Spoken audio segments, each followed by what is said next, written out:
Ikot ang puwet ngayon ni Pangulong Bongbong Marcos sa Korte Suprema sa kainitan ng oral argument sa kontrobersyal na pagkuha ng pamahalaan sa pondo ng PhilHealth. Na-corner ni Justice Amy Lazaro Javier ang Marcos administration nang gisahin ito si Solicitor General Menardo Guevara na siyang kumatawan sa gobyerno hinggil sa questionable paggamit ng bilyong-bilyong pera ng PhilHealth para dalhin umano sa infrastruktura.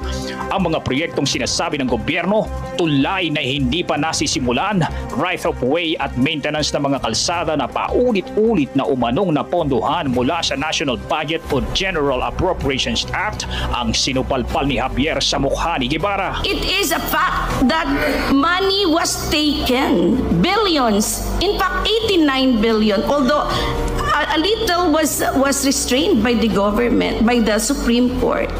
So that's the fact that billions of pesos were taken.